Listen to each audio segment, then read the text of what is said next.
Hi guys, my name is Jay and today I'm going to show you how to put in a ground throw on a normal HO scale sectional switch. Atlas calls these code 100 snap switches, sectional switches, whatever you want to call them.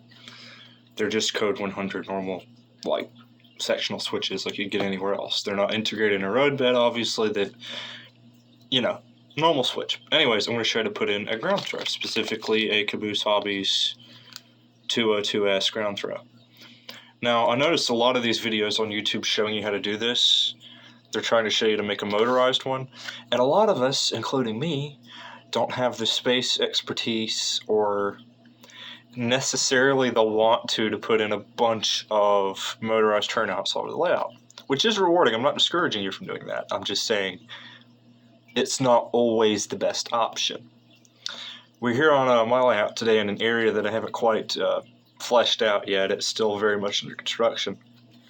But we have one of the last turnouts on this part of the line that goes into an engine house out of shot this way. But this is as I said before, normal Atlas code 100 snap switch. I forget the number, like the angle that the diverging rail comes off at. But it's like the most basic one, so this should be pretty,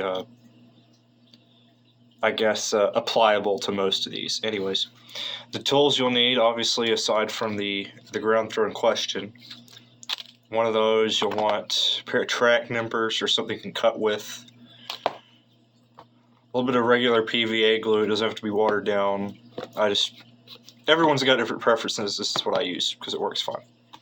And track nails, which are loose and behind the camera, so I can't really show you a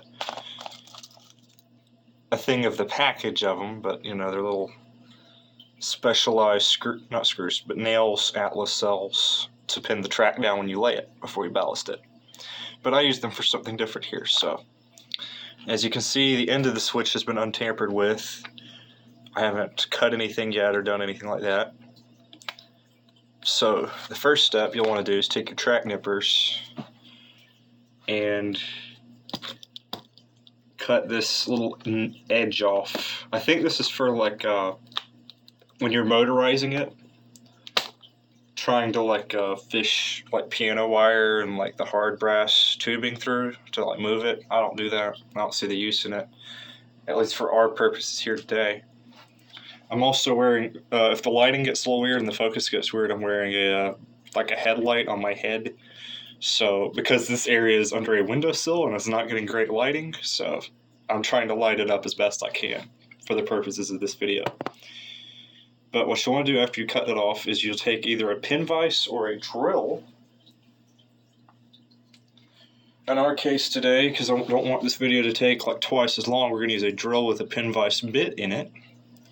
Doesn't matter what drill you use, just be very slow doing it.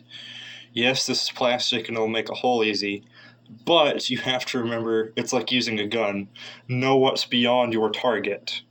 And beyond our target here is not only ballast in the base of this layout, but underneath it is a stereo I'd like to not mess up. So, you got to be a little careful. We're just trying to put a hole in that little plastic tab there, nothing else.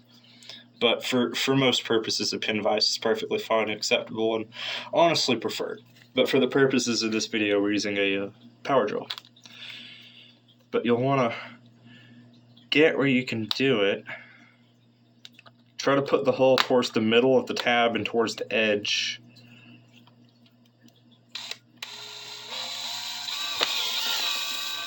Just like that. Just like that. Oh, and another thing.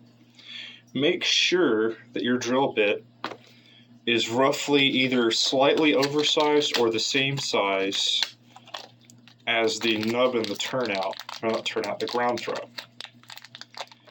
Because that nub is only so big. It probably doesn't pick up well on camera.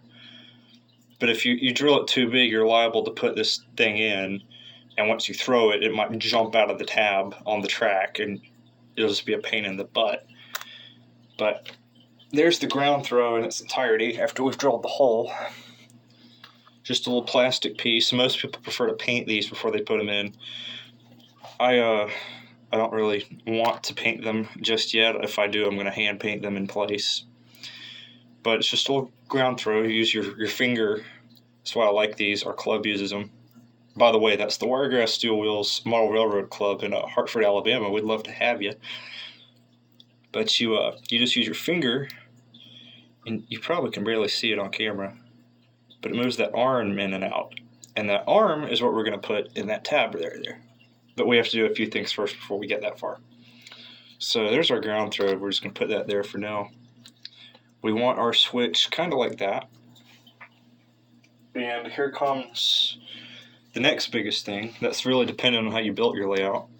You want a piece of the sub-road bed that you built your layout with. Most people use cork, so you'll use cork for this, but I'm a cheap bastard. So I'm using the Woodland Scenics foam sub-road bed that they sell. That's really cheap and awesome, and I don't have any problems with, by the way. You cut a little square of that, however big the turnout is or how big you want the ballast pile to be around it. And thankfully, I've already got my hot glue gun heated for this. You can use other things to secure the sub-road bed piece. I just use hot glue because it's quick and easy and can be pulled up without damaging everything. But you put it in just next to that tab. Make sure it lays a little flat. You even gotta wait for it to fully cure. And then you grab a ground throw and you stick it in that hole in the tab that we've drilled.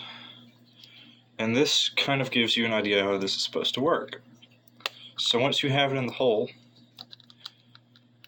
if you can get it in the hole, you want to make sure that your throw is in the position either like diverging or for the main line. So if it's routed for the main line like I have here, and that arm is kind of pushed in, which I believe it is, let me check. It's not, it was set for diverging, but we want ours facing in the straight position. So for that, you'll want to pull the actual throw itself as far to you as you can, like I have here. That way, the idea of this is when you go to install it, you don't end up having the throw thrown all the way and the rail isn't going to each position fully and just causing derailments and just generally being unhelpful. So the next step is you take some of the aforementioned track nails. There's 2 holes in this ground throw. I think you're supposed to use screws or bigger nails. I don't fucking do that, obviously. But for the purposes of this video, we're using this. Some people also like to nail or screw these into extra, like spare ties from FlexTrack and put them in the edges. I've seen that in real life and it looks really cool. I might do that for some of the ground throws behind the camera in this yard over here. But for that, well, maybe if y'all want to see that, that'll be another episode of a cheap track laying.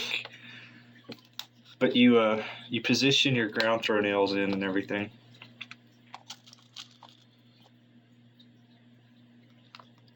It's okay if you have to move it a little bit while you're putting it in. Also, this would be a good time to make sure it's lined and it's going to work, so like testing it pretty much. Here, I've only got 1 nail in, so I'm barely moving it to make sure the rail is going to go to each side completely. And in this case it is. So I'll grab that nail while holding the throw down or the base of it and attempt to nail it in while I'm filming at the same time.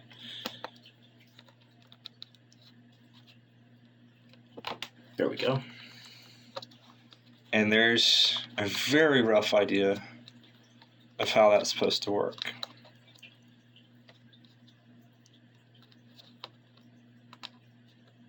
Yeah, okay, so we're good there. The next step is mainly ballasting and gluing, so you'll want the arm of this throw up, because if you don't do that, you are very liable to just glue this in and then everything be glued shut. And that is a pain in the butt. I'm speaking from experience, having to learn from myself. So you'll have it pretty much how you want it. Just making sure one more time. And I do. So we're gonna put that way and clear away some of the debris around the base here. And we're gonna use the white glue. And now this is another thing that's up to your discretion. How much you put down. I use a thinner ballast. It's a Woodland Scenics medium gray. I've got it right here. That's the exact ballast I'm using for context. I'll come later off camera and weather the track the same way I have here, or the ballast I mean. It's just 50% acrylic black paint like you get at a Dollar General or somewhere, and then 50% water in a spray bottle, and you just spray it down real carefully not to get black on everything. Also ask me how I know that. But you get enough to cover this little area in ballast, because the goal here is to make it look semi-realistic at least. If you don't want to ballast and just want to have a weird piece of cork or foam in the way you do you, man, I won't judge you. But, you know, that we're just trying to make it look good cheaply. Now off camera here, I have a paintbrush that I've completely forgotten to get ready before I started filming. Now that it's ready, I'll come back over with it and spread the glue around a little bit. I've also learned that for ballasting, I don't have any on hand at the moment, but high strength white PVA you can get at the same place as school glue like this. Doesn't seem like it's that much stronger, but it is. Definitely use that if you can for ballasting. It works wonders, it stays in place, and it will never ever come up unless you make it, and you have to force it. So, you know, if you're going to reduce something in the future, maybe don't use it and just use regular white glue. But for stuff you're confident on, use it. But you'll spread it around to get in all the little nooks and crannies and have a good base or podium around it of ballast. Just like that. And I'll put the paintbrush back in the paint cup of doom behind me. And here comes the fun part. Ballast. So, there's no real correct way to ballast anything, as the YouTube lecturers would like to tell you there is. But I just stick my fingers in there, my big fat fingers, and just spread it on real good. This isn't all you do though, so you know, maybe stay tuned. This is also half of a ballasting tutorial at the same time. So you get it all covered in a good base coat of ballast real good. It doesn't have to look good just yet, we're just getting the ballast on. You want to go until you don't see the glue anymore. And then you take your thumb or a finger and you press it into the surface a little bit. This is a step most people won't tell you, but I do it even when I ballast track. It just gives a better hold for the glue. The ballast actually stays once you put it in and it cures. It won't vibrate and come up. Now, yeah, you'll have excess come up when you come back and vacuum this, but you won't have like half the ballast you just laid come right back up. That's bad. And to avoid it, this is what I do. Just poke it around a little bit, tamp it pretty much. And I know the astute amongst you will go, well, Jay, that looks awful. That looks, in fact, worse than it did right when you laid the ballast. But we're not trying to make it look good yet. So, you know, hold your horses. We're just trying to make sure everything's got a good, even coat and seal. It's just making sure it stays where it's meant to. Once you get done with that, you wipe your fingers with the napkin you did not bring to the area you're working in, or the paper towel, I mean to say. And you grab the next ingredient to this puzzle. 91% rubbing alcohol. Now, this is also good for stripping decals off of rolling stock and locomotives, repainting and redoing. It also works really good for this, which is why I've got almost none in this little bottle. but you'll want to put down enough just to coat the area around the ground throw where the fresh glue is. Now be careful putting this stuff down because it will reactivate the glue you've already put that's cured, like in the case here, the track next to it. But this has been cured for many, many months now, so it should be okay. But after that, you want to tamp it just a little bit more to keep the glue from what the alcohol does is it keeps the glue from clotting and just making lumps that look really crappy and just generally not looking super good after it cures. It's preventing that. It does take longer to dry, keep that in mind. If you don't use the alcohol, it's a lot quicker. It takes only a few hours. This will take like overnight to cure fully. But I've got the glue where it won't look terrible. Now keep in mind, once all this cures, you may have to repeat some of the steps of ballasting because you may have cracks that form in the glue and you just put it over it again. Same applies for regular track. It won't happen every time, but sometimes you'll have to do it. But I won't be able to film that because I'd have to film this again in 12 hours when this cures. You take some more ballast and sprinkle it over the exposed glue yet again.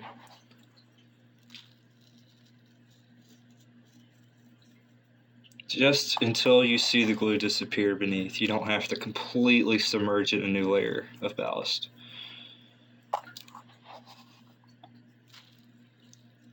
Now yes, I am making a mess with ballast all around, but do keep in mind once this cures, I've got everything how I want it to look. You take a vacuum or something and come down and vacuum out the excess, or sweep it if you're that kind of person. Whatever you don't use, you can reuse, which is one of the nicer things about this. If there is one. I know a lot of people don't enjoy track work, but it's good to know what you're doing. After that, you tamp it one more time just to fill in any gaps you may have somehow missed.